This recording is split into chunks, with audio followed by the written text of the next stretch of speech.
Et on se retrouve enfin ensemble sur le BTC face au dollar et on va regarder comment se passe la tenue du trade précédent qu'on a ouvert ensemble. Vous le savez, ouverture de trade aux alentours des 32 000, 33 000 dollars pour ce dernier. TP de CQ, TP1 mi, TP2 mi et TP numéro 3 mi. Actuellement, tout se passe bien. On va regarder également si on peut déplacer notre stop loss, c'est-à-dire que quand on repart, comme toujours en rétrospective, pour montrer ce que je montre tout simplement là en ce moment, ça a été vu à l'avance, tout simplement. C'est-à-dire qu'on repart le 12 janvier d'année 2021 pour montrer le plan ici tout simplement. Ouverture de trade à ces 32 000, 33 000 dollars. Par après, TP de sécurité prix, TP numéro 1 prix actuellement, TP numéro 2 et on attend le TP numéro 3. On va regarder comme dit comment est bien positionné ceci. Également les sous-décomptes de la 4. Est-ce que c'est terminé ou est-ce qu'on va en fait consolider un peu plus longtemps et enfin réellement s'extraire vers le haut pour retrouver des prix beaucoup plus importants pour le BTC.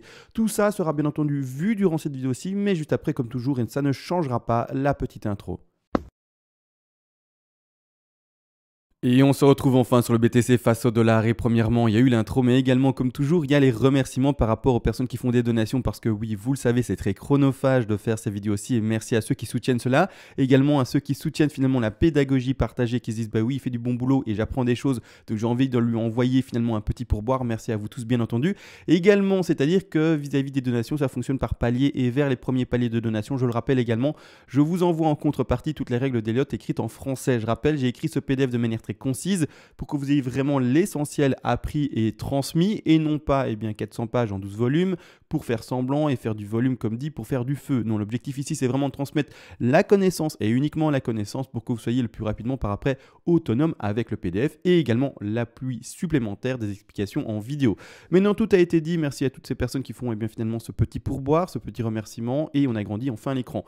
Pour le moment tout se passe bien vis-à-vis du trade. Alors premièrement, pas mal de personnes vont se dire d'accord mais qu'est-ce que maintenant je fais avec mon stop et c'est surtout là maintenant la position parce que oui on rappelle on a mis ces TP là d'accord rien de compliqué on les a mis précédemment dans toutes les vidéos précédentes donc ça c'est bon c'est réglé c'est géré c'est parfait, c'est à dire que les TP eux ils se prennent ils sont posés mais malgré tout il y a quelque chose avec le stop. Le stop rappelez-vous au tout début on l'avait placé au tout début du trade même avant du coup le 12 janvier mais vraiment beaucoup plus avant on avait installé ce stop aux alentours des 27 000. Avec l'évolution du cours je vous ai dit vous pouvez déplacer votre stop actuellement donc c'est à dire le 12 janvier je pense que j'ai dit ça c'est ça Voilà, le stop avait déjà été déplacé à ce niveau-là, donc c'est bon. Je vous avais dit, vous pouvez monter enfin votre stop aux alentours et bien plus précisément des 30 000 pour diviser l'exposition par 2 et du coup avoir bien entendu un meilleur ratio potentiel. Maintenant qu'on y est et qu'on a bien rebondi, etc., qu'on a bel et bien vu le rebond sur les parfaits 38,2% de Fibonacci, on le rappelle tout de même, de la 4 en jaune, donc là c'est nickel. C'est pour ça que je vous ai dit, on peut déplacer, rappelez-vous, son stop au-delà des 38,2, clairement, donc sur la dernière mèche et ne plus le laisser là-bas en dessous. On a bien rebondi, etc., tout se passe bien. Bref, peu importe, c'est vraiment nickel entre guillemets ce qui se passe actuellement sur le BTC. C'est-à-dire que là, maintenant le stop, on peut être encore un peu plus agressif. Alors je vais le supprimer. Et c'est-à-dire que vous pouvez déjà, vu que le point d'entrée, alors montrer en vidéo, c'est le suivant. Maintenant, je ne sais pas vous, à quel niveau vous êtes entré, oui, non, j'en sais rien. Donc c'est à vous de voir si oui ou non vous pouvez le faire selon votre point d'entrée. Mais ce qui est montré en vidéo, surtout, c'est un point d'entrée aux alentours des 33 000 dollars ici, 32 900, 33 000 dollars. C'est-à-dire que le stop, vous pouvez, si vous êtes rentré dans cette configuration-ci, bien entendu, déplacer votre stop à votre point d'entrée. D'accord? Ça, c'est parfait. C'est-à-dire que maintenant, à partir de ce moment actuel, vous ne pouvez plus perdre d'argent sur ce trade. C'est-à-dire que l'exposition, et juste pour le montrer, d'accord, on avait une exposition ouverture de trade, d'accord, peu importe, et une exposition qui est installée ici. Le stop, il faut comprendre que c'est ceci, la zone rouge. La perte potentielle, en déplaçant votre stop à votre point d'entrée, il n'y a plus en fait de perte potentielle par rapport à ce stop loss là. Donc il n'y a plus d'exposition. Donc maintenant, étant donné que vous aurez pris, on l'a compris, votre take profit partiel numéro 1, votre TP de sécurité 0.5 comme je l'appelle le take profit partiel numéro 1 et également maintenant le TP numéro 2, toujours pas pris le TP3, c'est impossible de perdre ce trade. Donc félicitations à vous et c'est magnifique. Ne soyez pas trop agressif en déplaçant votre stop loss, je le rappelle, dans le vert. D'accord? Pour le moment, non. Pour le moment, on reste encore assez défensif. Et si vous voulez être encore plus défensif que ce que je montre en vidéo, vous pouvez. Moi, je donne des indications, entre guillemets, comment tenir proprement le trade, de manière pas trop défensive non plus et pas non plus trop agressive, quelque chose de plutôt correct. Mais si vous voulez être encore plus défensif, vous pouvez très bien laisser votre stop légèrement encore dans le rouge et vous dire, mais non, j'attends parce que la chasse au stop, j'en ai peur, etc. C'est pas un problème non plus. Moi, je donne en tout cas ma manière de tenir un trade. Maintenant, si vous voulez être plus défensif ou moins défensif, c'est-à-dire plus offensif, vous pouvez, c'est encore une fois à vous de juger et de jauger les choses et finalement de tenir votre trade comme vous aimez le faire. C'est-à-dire que pour ma part, je mettrai mon stop à mon point d'entrée pour histoire de ne plus avoir de perte potentielle et vraiment profiter de ce mouvement-là. Si jamais on réécrasera un peu plus fort, et bien à ce moment-là, je re-rentrerai par exemple dans un nouveau trade, nouvelle ouverture de trade propre, etc. à 100%. Bon, peu importe, mais ça c'est chacun voit comme il veut, bien entendu, ce trade-ci et sa tenue plus précise. Malgré tout, ici, il faut comprendre une chose, c'est que pourquoi est-ce que je ne suis pas plus agressif? Parce qu'en fait, pour moi, la quête n'est pas terminée. D'accord? Alors, beaucoup de monde dans les commentaires également. Depuis 2 jours, je n'ai pas fait de vidéo, mais en fait, il faut savoir que, il y a plein de vidéos qui ont été faites depuis 2 jours, mais vous ne les voyez pas. Elles sont en fait en privé et j'ai été débordé. Et quand je suis débordé à ce point-là, je me dis, le BTC, je le mets un peu de côté et il faut que je rattrape mon retard. Et c'est-à-dire que ce n'est pas 1 ou 2 analyses, hein, c'est vraiment beaucoup plus. Hein. Donc, vraiment débordé de chez débordé. Il m'a fallu 2 jours pour essayer de absorber tout ça et de vraiment proposer ça aux abonnés qui ont demandé ces analyses à la demande. Donc, c'est-à-dire que plus précisément, ici, en fait, comme beaucoup d'abonnés qui l'ont écrit dans les commentaires, donc ça me fait super plaisir de voir que du coup, vous voyez les choses et que j'ai pas besoin de faire une mise à jour vidéo pour tout simplement vous assister. Je vois qu'il y en a déjà pas mal qui commencent à être autonomes et c'est ça l'objectif de la chaîne, pédagogie à fond et donc c'est propre. C'est-à-dire que la 4, beaucoup de monde s'est dit, mais Sema, est-ce qu'elle peut se terminer là? Pour moi, oui, mais c'est quelque chose d'assez rare dans le sens où quand on regarde le degré qui s'est développé, la 2, on va pas le nier, s'est développé pendant. Je vais prendre l'outil qui me permet de dire les jours exacts sans les compter, sans voir les petites barres, etc. En fait, la 2 qui est ici, donc en degré jaune, hein, on le regarde bien, s'est développée pendant 20-21 jours. Donc il faut comprendre une chose, c'est que le degré, normalement, correspond à ce qu'on a connu précédemment. Les corrections vont vraiment, entre guillemets, se calquer, si je peux expliquer ça comme ça, par rapport au degré dans lequel il est. C'est-à-dire qu'ici, on fait, bien entendu, des grandes vagues, et donc les corrections doivent être également une espèce d'escalier, si on peut dire ça comme ça, une espèce de marche assez importante. Donc là, maintenant, la marche, elle commence, pour ma part, donc on a bel et bien chuté assez fortement, entre guillemets, parce que ça n'a rien de non plus extravagant, mais c'est-à-dire que... comprendre une chose, c'est qu'ici, on s'attend tout de même à un escalier un peu plus long, c'est-à-dire que je vais l'indiquer ici avec un brush pour le montrer, mais un escalier qui dure, d'accord? Un peu comme on connaît ces phases de consolidation ici, d'accord? Donc vraiment, quelque chose qui dure un peu plus que ce qu'on connaît actuellement. Donc, le pump peut toujours arriver, bien entendu, il peut pumper, et aller to the moon, etc. Et on a fait une faible 4, etc. Donc, c'est-à-dire en termes de temps, de développement, c'est possible, je ne le rejette pas. Et tant mieux, du coup, ça fera un trade gagnant et rentable le plus rapidement possible, c'est nickel d'ailleurs. Mais malgré tout, non, je vais plutôt temporiser dans cette phase-là. C'est même pas moi qui temporise, c'est plutôt mon analyse qui dirait que le BTC lui-même en fait temporise et prend finalement une phase de consolidation. C'est-à-dire qu'on va stagner normalement entre ces alentours de prix actuels, hein, des 40 et quelques mille dollars et un peu plus bas ici des 32 000 et peut-être un peu moins 30 000 dollars. Donc une phase d'escalier, phase de consolidation. Et également, qu'est-ce qu'on retrouve le plus souvent dans une 4? Je vous le dis, ou en tout cas, c'est des figures qui se révèlent très régulièrement finalement dans des 4. C'est tout simplement des triangles. Alors, pour le moment, je partirai sur l'expression d'un triangle, d'accord? Après, c'est pas confirmé et affirmé. On va regarder dans le temps, hein, parce qu'il nous faut plusieurs jours encore maintenant, normalement, de développement à l'horizontale. Qu'est-ce qui va nous dessiner proprement? Mais pour le moment, je partirai sur un triangle. Ça ne veut pas dire que ça va faire un triangle. Vous l'avez compris, hein. Ça peut très bien faire une WXY, une WXYXZ, quelque chose encore plus rare. Ça peut très bien nous faire une flat, ça peut très bien nous faire une zigzag. Mais pour le moment, on n'a pas encore la réponse. Donc, on temporise. Et également, il faut comprendre une chose, c'est que ma 4, pour ma part, va se terminer sur la fin de la figure. Donc, par exemple, si on fait une zigzag, je vais montrer ça, hein, sans prendre en compte le début ici du décompte. Alors d'ailleurs, oui, je vais passer en 4 heures, comme ça on est clair et on voit bien les choses. Donc ici, hein, la 4. Il faut comprendre une chose, c'est que pour ma part, dans les analyses précédentes, j'en ai compté une WXY. Malgré tout, en m'arrêtant de plus en plus dessus, je remarque juste que le décompte est juste catastrophique en termes de complexité, c'est-à-dire qu'il est juste ultra compliqué. Quand on se retrouve dans un décompte où c'est compliqué, entre guillemets, on a un espèce de petit rebond ici, et puis après une chute infinie, sans avoir de facilité à décompter ceci. Je vous le dis, j'ai aucune facilité à compter ça. De votre côté, si vous avez de la facilité, tant mieux. Et vous dites, mais c'est simple, c'est ça la réponse, tant mieux. Alors vous partez sur des perspectives un peu plus agressives, avec des objectifs plus agressifs pour les retracements, etc. Et donc une figure qui peut déjà déterminer.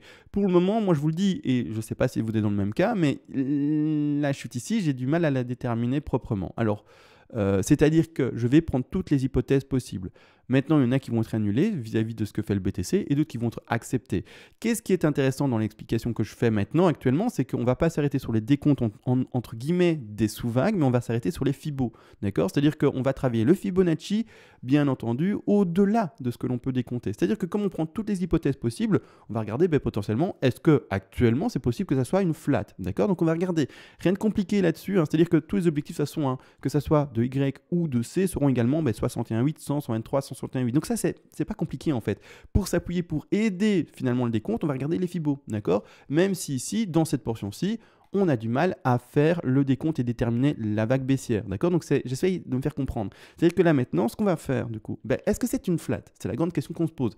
Actuellement, au moment où j'enregistre. Hein, d'accord? Maintenant, si ça évolue et que ça monte un peu et que ça va chercher la flat, c'est parfait. Mais on va regarder actuellement, est-ce qu'on peut la considérer comme une flat? C'est-à-dire que c'est important pour, bien entendu, le décompte de la dernière vague. Est-ce qu'elle se fera en 3 vagues? Est-ce qu'elle se fera en 5 vagues? Peu importe, d'accord? C'est important de le comprendre. Mais c'est-à-dire qu'à ce moment-ci, au moment de la lecture du BTC, si eh bien, cette affaire-là continue à chuter, on ne pourra pas l'exprimer comme une flat. Donc c'est-à-dire que là-devant, eh bien, c'est déjà pas une WXY, parce qu'une flat ne peut pas commencer par une WXY. Donc vous voyez un peu l'évolution des choses.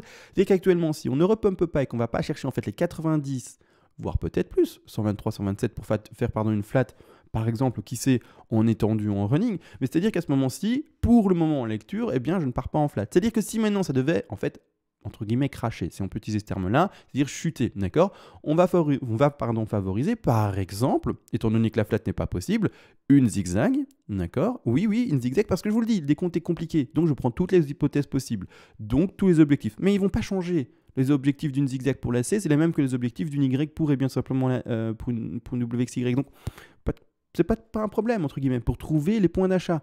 Maintenant, bien entendu, on va s'amuser à faire le décompte pour trouver quelque chose de plus précis, mais autrement, dans le décompte, mais pas dans le point d'achat. D'accord? C'est ça qui est important. Donc, imaginons, on part en A, B, C zigzag, et que la chute descend, et donc se confirme ici maintenant. C'est-à-dire qu'on va racheter les 61,8% de Fibonacci, toujours et encore. On rachète un Fibo et pas un prix. Hein. J'espère que ça commence à être compris. Mais en fait, on travaille les Fibos, on travaille presque pas les prix. En fait, c'est ça qui est fou. On est Elliott, mais les prix sont jolis, mais c'est pas ça qui m'indique quoi que ce soit en fait. C'est-à-dire que je vais mettre ma A, B, C en zigzag pour la montrer. A, B potentiel, et puis C. D'accord, je la mets en visible parce qu'elle est en shadow là. Et du coup, je vais mettre un trait un peu plus épais. ABC, point d'achat favorisé, étant donné qu'on est dans un contexte extrêmement boule. J'espère que ça se voit maintenant depuis quelques mois sur le BTC, qu'on est déjà aux alentours des 40 000 $. Le point d'achat sera les 61,8. Donc, si maintenant le plan c'était qu'il y avait des bougies rouges, eh bien, le point d'achat sera les 61,8. Qu'on soit, vous l'avez compris, dans une WXY, pardon, qu'on soit également dans une zigzag. D'accord? Donc là-dessus, rien de compliqué. Nouveau point d'achat, si maintenant la chute se confirme, se retrouve ici au 61,8% de Fibonacci. Et pour donner un prix, parce que c'est quand même intéressant et chouette d'entendre des prix, et avoir une idée perspective du prix à attendre, sont les 32 789 $. Mais j'insiste, c'est le Fibo qu'on travaille. Vous allez sur votre échange, vous mettez le Fibo, que ça soit Coinbase ici en l'occurrence ou d'autres, vous regardez le Fibonacci et pas le prix. Vous achetez un Fibo et pas un prix. D'accord? C'est-à-dire qu'on rachète les 61,8% de Fibonacci. D'accord? Maintenant, j'ai mis une zigzag à l'écran. Mais ça peut très bien être également, alors je vais le mettre, mais une WXY, mais les mêmes objectifs. Donc ça ne change pas. C'est la même chose. Donc on ne se casse pas la tête. Je sais que au début, quand on débute, on a envie de se casser la tête, etc. Moi, j'ai passé cette étape-là et j'ai plus envie de me casser la tête quand je ne trouve pas la réponse dans les sous-décomptes qui sont extrêmement complexes. Donc je m'arrête sur les Fibos et c'est surtout ça. WXY, le même développement. Donc le point d'achat sera toujours les 61,8, d'accord? Ensuite également, on peut, vous le savez, voir des figures beaucoup plus complexes, WXYXZ, ou également, par exemple, qui c'est un triangle. À ce moment-là, toujours les 61,8, ça ne changera pas, toujours et encore les 61,8, c'est-à-dire que je vais quand même dessiner le triangle, hein, tout de même, mais par exemple, A, B, C, D, E, voilà. On est plus ou moins propre, et on s'extrait vers le haut, d'accord? J'essaie de faire quelque chose de propre, après, est-ce que c'est extrêmement propre hein? Mais voilà, j'essaie de faire quelque chose de propre, comme ça, visuellement, c'est OK. Mais donc, voilà, grossièrement, voilà, hein, d'accord, on y est plus ou moins, et c'est-à-dire triangle, consolidation, extraction vers le haut. Ça, c'est également la même chose, point d'achat sur les 61,8, ça ne changera pas. Stop loss pour ceux qui vont rentrer dans ces différents points d'achat, et donc dans ces différents trades, si ça doit bien entendu, eh bien, s'exprimer, stop loss placé, on le voit par rapport au dernier bottom ici, d'accord? Donc, finalement, le plus bas. C'est-à-dire ici à ce niveau-là, ouverture de trade et par après on mettra les TP. Également, c'est-à-dire que on regarde et on temporise maintenant ce que ça va faire. Est-ce que ça pump encore légèrement pour nous indiquer également potentiellement une flat? Ça ne changera rien, toujours objectif de 61,8 hein, de rachat. On rachète quand ça descend pour les traders, d'accord? Quand ça monte, on peut toujours, mais la plupart du temps on achète les corrections dans un plan qui est dessiné, un décompte qui est fait selon le degré travaillé. Si vous également, par exemple, c'est ce que j'indique, vous pouvez très bien imaginer ça continue à pumper, d'accord? Imaginez ça continue à pumper. Ce que j'explique en fait, imaginez ça continue à pumper ici, hein, ça ne fait pas ça, d'accord? Ça pump maintenant, boum, ça monte. C'est-à-dire que vous pouvez très bien également travailler les sous-vagues. Donc je vous le dis, le degré. Vous pouvez travailler de l'horaire, vous pouvez travailler du minute, vous pouvez travailler du journalier, vous pouvez travailler du weekly, enfin vous pouvez travailler vraiment de tout. C'est-à-dire que si pour vous, eh bien ceci, alors bon, regardez bien, les fibres sont propres, donc pour moi j'ai envie de l'indiquer en tant qu'une ABC. Hein, quand on l'installe comme ça, on voit quoi? A, B, C, on va chercher 123. Donc ça m'a l'air assez propre, c'est-à-dire que j'aurais déjà envie en fait de terminer ceci. D'accord, comme une figure terminée, et puis basta, on passe à autre chose, A, B, C, boum, et puis après on recorrige. Mais malgré tout, si vous avez un autre décompte, et que vous dites oui, mais moi j'ai un décompte alternatif, je sais pas, peu importe, c'est pas important, A, B, C ou un pop, peu importe, une impulsive ou quoi que ce soit, et que vous voyez cette affaire-ci comme une sous-vague et que pour vous c'est l'opportunité d'un achat, ben vous pouvez le faire, d'accord? Donc peut-être vous mettez un votre fibre de retracement vis-à-vis de ceci, je ne sais pas, j'essaye de voir une impulsive potentielle 1, 2, 3, 4, je ne sais pas, peu importe. Vous vous dites, ben voilà, le retracement est chercher 38,2 un peu plus, je mets mon stop à 50, j'achète ici et je joue ce degré-là. Vous pouvez le faire, bien entendu. Mais ici, je travaille pour la grande 4 à un autre degré. Et donc, je travaille un autre trade que celui que vous pouvez, bien entendu, voir également. Donc, on attend quoi pour repasser à l'achat? Pour ceux qui ne seraient pas passés à l'achat sur les vidéos précédentes, ou alors sur les démonstrations précédentes, peu importe, ou sur les baisses précédentes, si on peut l'exprimer comme ça, c'est-à-dire en fait des baisses, c'est-à-dire des figures, c'est-à-dire des vagues, et des jambes qui ressemblent à ceci. D'accord? Donc on s'attend de nouveau à une jambe qui ressemble à ceci pour passer à l'achat. On n'attend pas du coup, dans le degré que je travaille, un petit bazar, un petit brawl, un petit rikiki comme ça. D'accord? On s'attend vraiment à quelque chose de plus important, qui ressemble plutôt à ceci, qui ressemble plutôt à ceci à gauche, pour donner un exemple, et pas les tout petits mouvements comme là ou là. D'accord? Pour donner un exemple. Hein. Donc c'est-à-dire que à vous de travailler le degré, vous pouvez ouvrir des langues, des shorts dans tous les sens si vous êtes des experts et que vous y connaissez et que les outils sont vraiment plus du tout un secret pour vous, mais c'est-à-dire que là, nous, on attend quoi? Une correction du cours pour rentrer dans le trade. Pour ceux qui ne seraient pas, on l'a compris, rentrer précédemment. C'est-à-dire que là, maintenant, j'attends mon développement de 4 et également une chose. Pour le moment, vous voyez bien, j'ai placé mes stops. Enfin, mon stop, et j'ai placé mes TP. Il faut comprendre une chose, c'est que là, comme on a pris le TP1, on a pris le TP2, eh bien, on attend encore une fois eh bien, le TP qui est indiqué ici, numéro 3, majeur. Hein. Pas oublier que ça, c'est un TP de sécu, que je ne le compte pas comme 1, je le compte vraiment comme moins de 1, 0.5. C'est vraiment celui qui va couvrir les frais, faire un peu plus de sécurité sur son trade, des choses comme ça. C'est-à-dire un trade rapide et petit. Mais c'est-à-dire que là, étant donné que notre 4 est potentiellement pas fini, peut-être qu'elle est là, hein, mais bon, hein, d'accord, vous avez compris que pour moi, ça ne devrait pas se terminer là normalement, statistiquement. C'est-à-dire que ça devrait durer, entre guillemets. Imaginons que voilà, en fait, la construction se fait de cette manière-là. Voilà, un triangle pour donner un exemple, ou également, je ne sais pas, un zigzag, ou peu importe, ça c'est pas important. Ce que j'explique, c'est que du coup, en fait, le calcul qui a été fait pour cette épée-là a été fait par rapport à la bas de mèche, enfin en tout cas par rapport à notre point d'entrée, plus précis, je me rappelle, oui, parce qu'il faut comprendre que j'ai pas modifié cette épée-là, tout était déjà très serré, etc. Donc je les ai laissés. Mais malgré tout, ils vont devoir être déplacés et modifiés par rapport en fait au bas réellement connu. C'est-à-dire que là, normalement, si on veut bien les choses, on aurait dû. Alors, repassons au weekly. Parce que oui, dans la vidéo précédente, il faut savoir que j'ai pas redéplacé les TP. Ils étaient déjà si serrés. Pour moi, c'était pas entre guillemets important de les déplacer, etc. Mais c'est-à-dire qu'en fait, pour être très très propre normalement, on aurait dû prendre la racine, remet un peu l'aimant. Le message d'aimant, on remet la racine, le sommet 1, et en fait on va au bas de la 4 extrême. Le bas de l'extrême, ou en tout cas de la 4 extrême, c'est ça, hein? Oui c'est ça, les 30 000 c'est bien ça. Le bas de la 4 extrême, et mettre les TP vis-à-vis de ceci. Maintenant, il faut comprendre une chose, et je vous rappelle tout le développement qu'il y a eu, et pourquoi en fait, eh bien, mes TP j'ai de manière assez élevée, et également pourquoi mon stop, parce que ça je l'ai dit, mais je ne sais pas si ça a été beaucoup entendu, le stop je lui laisse une proportion méga importante, c'est-à-dire que je revends en fait tous les TP qui sont indiqués ici jusqu'en double top, de manière assez faible, d'accord? Donc c'est-à-dire que je vais prendre des TP assez faibles et je vais laisser jusqu'à 40, voire même peut-être plus sur la position du stop loss. C'est-à-dire que ce stop loss de toute manière pour le moment est à son point d'entrée et dès qu'il sera légèrement déplacé dans le vert, en fait dans la position du coup bénéficiaire d'office, ça sera un stop profit, d'accord? C'est toujours le même outil, attention, c'est juste une dénomination qui change. Quand il est en dessous et dans la perte, eh bien il arrête une perte, donc un stop loss, et quand en fait il passe et qu'on le déplace au-dessus de son point d'entrée, il devient en fait un stop profit étant donné qu'il arrête le bénéfice. C'est-à-dire que quand on le touche, il arrête le bénéfice qu'on prend et il n'arrête pas une perte potentielle. Toujours le même outil, sauf qu'il change de dénomination selon où il est. Est-ce qu'il est en dessous ou au-dessus? Et du coup, on l'appelle de cette manière-là. C'est-à-dire que stop profit, bien entendu, mais donc pourquoi est-ce que, comme dit, je lui laisse une grosse proportion et des TP faibles? Mais parce que je le rappelle, en fait, une 5 qui se retrouve en tronqué ou une 5 qui se retrouve en double top, c'est des choses assez rares, d'accord? Mes objectifs ici, pour moi, m'indiquent tous des objectifs qui vont en tronqué ou en double top. C'est-à-dire que je vais laisser ces objectifs-là, les prendre de manière faible et surtout, eh bien, laisser un stop qui sera du coup profit très important parce que je m'attends d'office en fait à une expulsion de cette affaire-là un peu plus puissante que juste ces objectifs-là. Comme je le dis, on ne privilégie pas un double top ou des tronqués. Donc à ce moment-là, eh bien, on prendra son stop et on l'utilisera pour le déplacer sous chaque niveau de support important. Donc c'est-à-dire que quand il y aura ici une réaction haussière, enfin consolidation, d'accord, réaction haussière du cours, puis consolidation, puis réaction haussière, consolidation, réaction haussière, peu importe combien ça peut durer de temps, eh bien ma sortie de position sera mon stop qui sera à chaque fois déplacé sous chaque support confirmé. Après, eh bien, ça sera tout simplement le pétage à la hausse. Donc une fois qu'il y aura cette consolidation et que ça pète à la hausse, mon stop à ce moment-là, donc le cours monte, il consolide, mon stop est toujours en bas. Il pète le support, je déplace mon stop en dessous de ça. D'accord? Il monte. Il consolide, mon stop est toujours là en dessous. Il consolide, il pète la résistance, il pète à la hausse, je déplace mon support ici. D'accord? Et je suis de cette manière-là le BTC un maximum. C'est pour ça que je vous le dis, mon stop ici, du coup profit, donc qui est maintenant pour le moment toujours pas profit étant donné qu'il est juste à 0, il est juste à son point d'entrée. Clairement, il faut comprendre que voilà, il aura une exposition assez importante.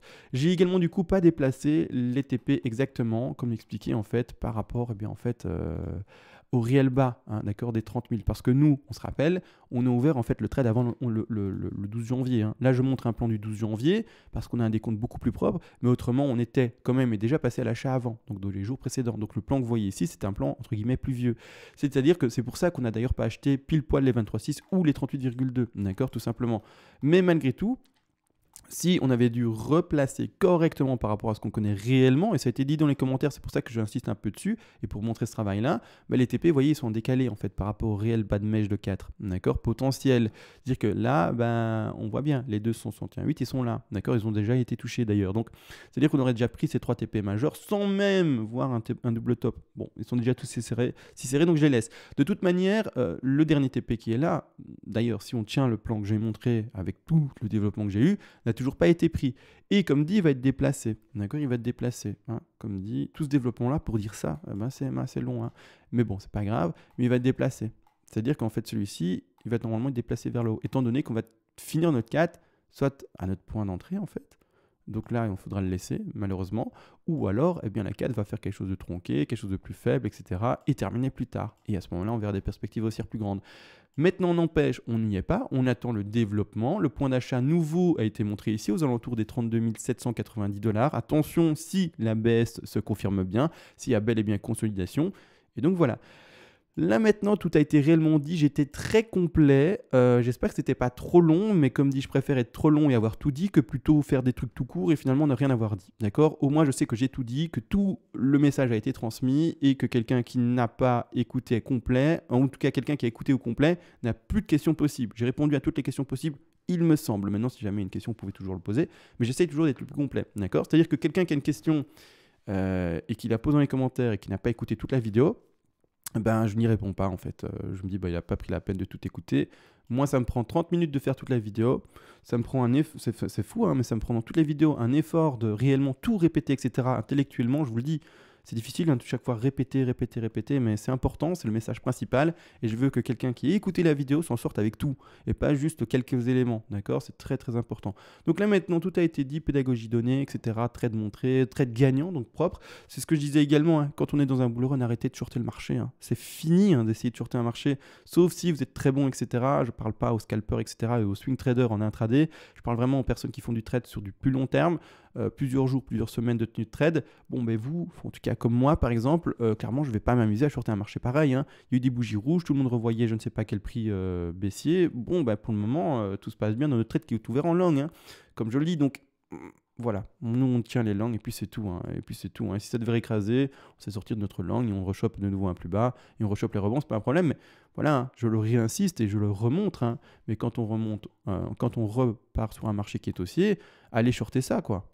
Non, hein, d'accord, c'est comme ici, hein, comme à l'époque, hein, quand, si vous l'avez vécu en 2016-2017, on shorte pas ça non plus, hein, c'est une tendance haussière de folie, hein, il n'y a que du vert pratiquement, hein. Et donc oui, petite rouge. Et donc c'est un peu comme maintenant, oui, petite rouge. Et voire même, en fait, la weekly actuelle, eh bien, c'est même transformé en verte, donc un beau rejet à nouveau. Donc non, hein, moi, ça ne m'invite pas du tout à shorter le marché, hein. Mais vraiment pas, hein. Moi je monte avec le marché, je monte avec le cours, et je vois pas des corrections actuelles qui vont nous rechercher, je ne sais pas hein, quel prix, hein, les 2000 $ pour donner un exemple dramatique, hein. Pas du tout, hein, voire même moins, hein, peut-être plus, hein, 10 000 ou quoi. Non, non, non, pas du tout à ce moment, non, pas du tout. On est en bull run et on continue à monter. Bon, voilà, tout a été dit. Je vous souhaite à tous du coup une bonne journée, et on se voit peut-être à ce soir s'il y a des choses intéressantes à dire. Et sur ce, ciao.